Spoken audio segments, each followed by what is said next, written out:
তো hey guys, let's go. Guys বলো না বন্ধু বলো, কারো বুঝতে পারছি না। প্রথম ব্লগ, সবার ব্লগ দেখে ইন্সপায়ার হয়, তো সেই জন্য আজ থেকে ব্লগ ভিডিও এবং হালকা কিছু কুকিং অর্থাৎ রান্নাবান্না একটু থাকবে আমার এই চ্যানেলে। তো আমার চ্যানেলে কিছু ভিডিও ছাড়া আছে, ফানি ভিডিও। তো ভাবছি কী করবো সেটা জানি না, তো আজ থেকে ভাবছি একটু ব্লগ মতন করবো, কারণ এতে সময়টাও দেওয়া যাবে এবং এডিটটা অতটা ভালো জানি না, সেই জন্য। তো আজ থেকেই স্টার্ট হবে, আর আমি আমার ছাদের উপর দিয়ে ব্লগটা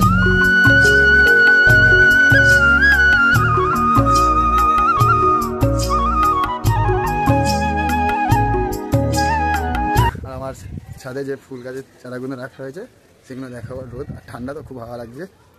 আমার ছাদের ফুলের এগুলো দেখুন,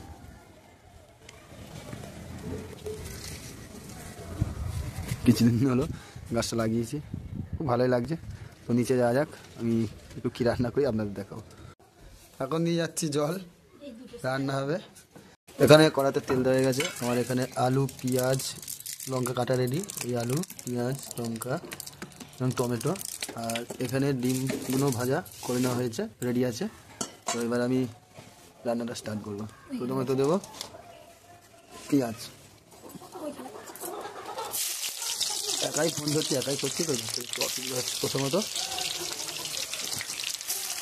হেল্প করছে মাই গিন্নি, এইচপি কন্ট্রাক্টারি।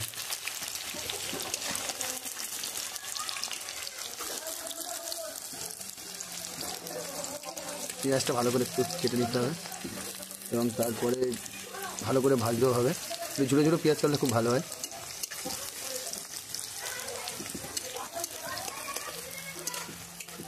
আলুগুলো দিয়ে দিতে হবে। পেঁয়াজ আলু একসাথেই ভেজে নিলে খুব ভালো, তেলটা সাশ্রয় হয়।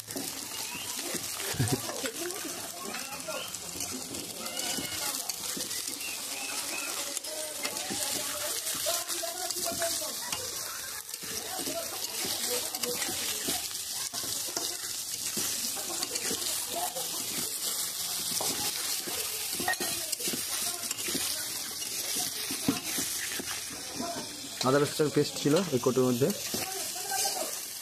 এরপর দেওয়া হবে আদা রসুনের পেস্ট। কিছুটা নাড়াচাড়া করার পর নুন দেওয়া হবে। তো এখন নুন না,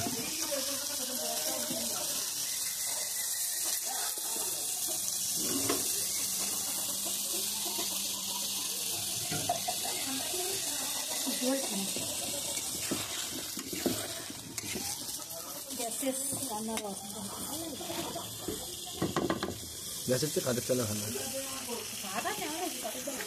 এবার আমরা দিয়ে দেবো নুন স্বাদ মতো। তো আলুটা একটু ভালো করে নুনটা মাখিয়ে নিতে হবে। একাই ক্যামেরা করছি, আমার ক্যামেরা ধরার লোক নিচ্ছে, একটু দেখছি এটা ক্যামেরাম্যান এসছে। এবার দিয়ে দেওয়া হবে টমেটো।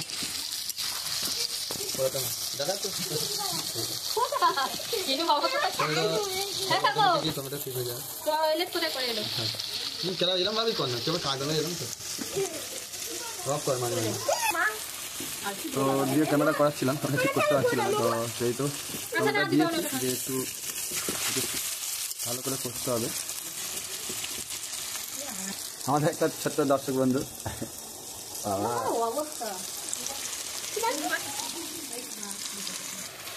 তো রান্না করতে করতে এখন তুলে আনা হলো নিজেদের গাছের ধনেপাতা। এবার দেবো আদা পরিমাণ মতন। ও রসুন, এটা আচ্ছা ঠিক আছে, এটা রসুন। তারপরে দেবো আদা, ঠিক আছে।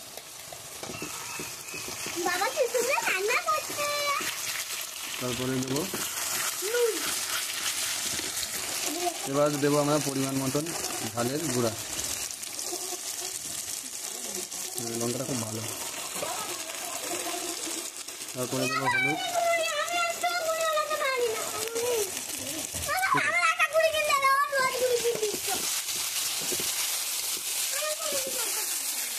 করতে করতে খাবারটা কত সুন্দর এসে গেছে, এটা নিজেই করি ফেলে। ভালো, হ্যাঁ কত সুন্দর হয়ে গেছে বাবা। এই ঠিক আছে। তো এরপরে দেবো ডায়মন্ড গুঁড়ো মশলা। অনেকক্ষণ ধরে কষা চলছে। একদম গরম মশলা ডায়মন্ড, এটা ভালো করে কষে নিতে হবে। একাই ক্যামেরা করলে তো ক্যামেরা এদিক হয়ে যায়, তুমি ওটা সেবন করতে পারছো। একটুখানি কষার পরে এরপর আমরা একটু দেবো হালকা করে জল, নাকি দাও। এবার আমরা দিয়ে দেবো জল, যেরকম ঝোল লাগে তার থেকে পরিমাণ মতো দিয়ে।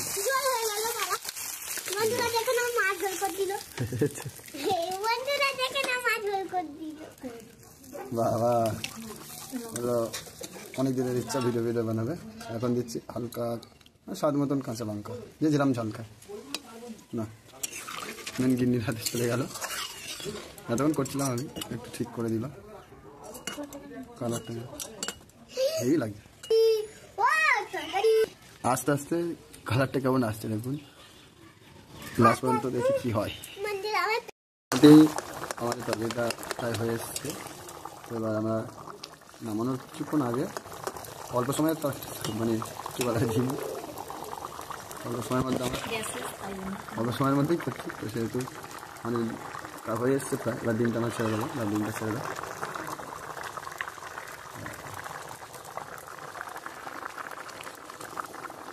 এবার লাস্ট পজিশন কেমন তরকারি কালার আসা নেই, তো টেস্ট চেপে দিলাম, খুব সুন্দর হয়েছে। অল্প মশলা, একদম খুব অল্প সময় নেই।